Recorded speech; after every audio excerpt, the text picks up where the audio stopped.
Good morning प्यारे बच्चों। आइए प्रश्नावली 9B के क्वेश्चन नंबर 7 को हल करें। ठीक है, तो पहले क्वेश्चन देखते हैं। एक 80 मीटर चौड़ी सड़क के दोनों ओर आमने सामने समान लंबाई वाले दो खंभे लगे हुए हैं। इन दोनों खंभों के बीच सड़क के एक बिंदु से खंभों के शिखर के उन्नयन कोण क्रमशः 60 अंश और 30 अंश है। खंभों की ऊंचाई और खंभों से बिंदु की दूरी ज्ञात कीजिए। क्वेश्चन को एक बार पुनः देख लेते हैं।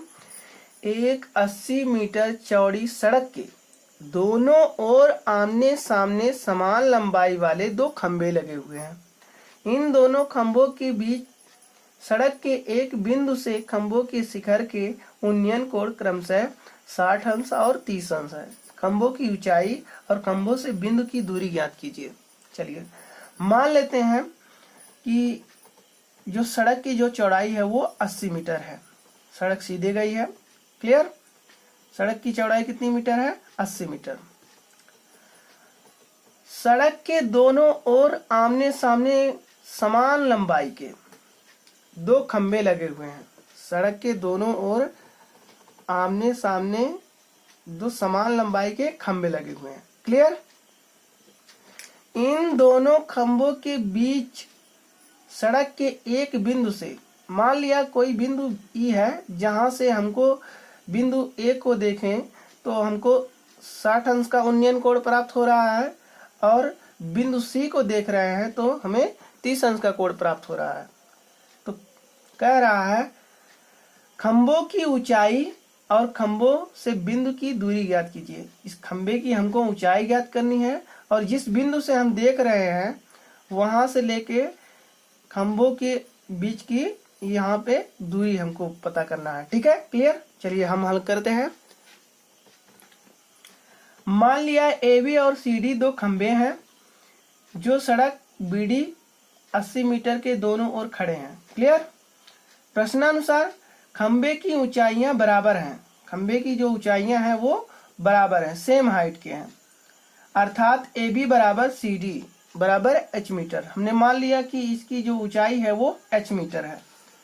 क्लियर? माना खंभे के बीच सड़क पर बिंदु E से देखने पर, मान लिए कि हम बिंदु E से देख रहे हैं। ठीक है, पहले खंभे AB के शीर्ष पर 60 अंश का कोण बन रहा है उन्नयन। ठीक है, और दूसरे खंभे CD के शीर्ष पर C पर 30 अंश का उन्नयन कोण बनता हो। अब मान लीजिए कि BE बराबर x। मान लिए कि E से B तक की दूरी क्या है? x metre. क्लियर? तथा ED बराबर 80 माइनस x। जब यह x मीटर हुआ तो बाकी जो बची हुई दूरी 80 माइनस x मीटर ही होगी। क्लियर? क्योंकि सड़क की चौड़ाई BD बराबर 80 मीटर दिया हुआ है क्वेश्चन में।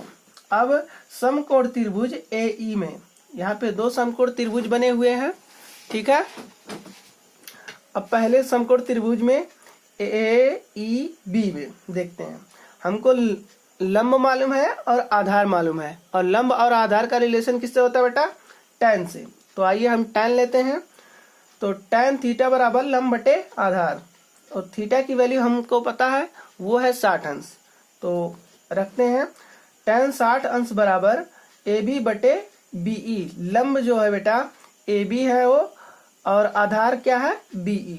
चलिए अब tan 60 अंश का वैल्यू हमको पता है, करड़ी में 3, और लंब हमारा AB है, AB को हम h माने हैं, h हो गया, और BE हम x माने हैं, वो x हो गया, h बटे x।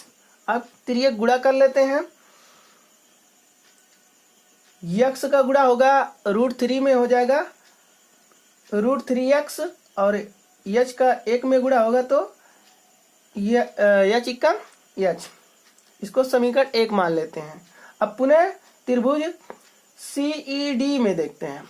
CED में देखते हैं, फिर हमको क्या मालूम है?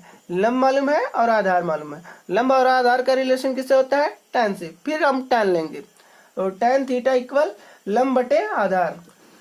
अब फिर थीटा की वैल्यू हम रखेंगे 30 अंश, तो tan 30 अंश बराबर लंब जो हम क्या लेंगे? CD। अब CD की जो हम ऊंचाई माने हैं वो h मीटर, और आधार ED, तो CD बटे ED। अब tan 30 अंश का मान हमको मालूम है बेटा, हम रखेंगे 1/3 CD हमारा h और ED हमारा 80 माइनस x। क्लियर। अब तिर्यक गुणा फिर कर लेते हैं। 80 माइनस x का गुणा होगा तो 80 1 में, ठीक है, तो 80 माइनस x रह जाएगा। फिर h का गुणा √3 में होगा तो हो जाएगा √3h। क्लियर।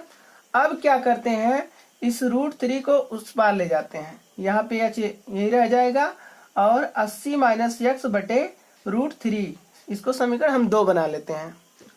अब बेटा यहाँ पे समीकरण 1 में भी h का मान प्राप्त है, समीकरण 2 में भी h का मान प्राप्त है।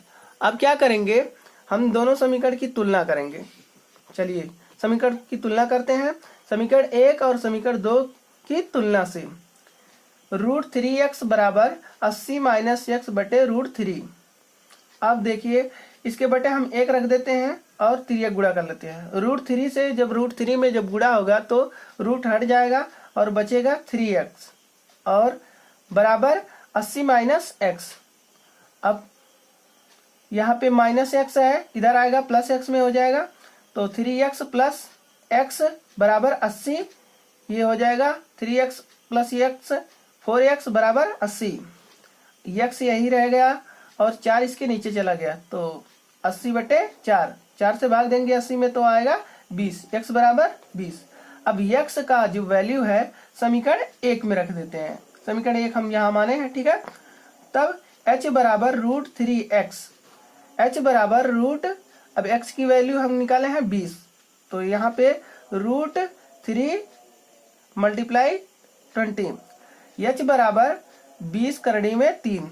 अतः प्रत्येक खंबे की ऊंचाई 20 करड़ी में 3 मीटर होगी। समझ में आया बेटा।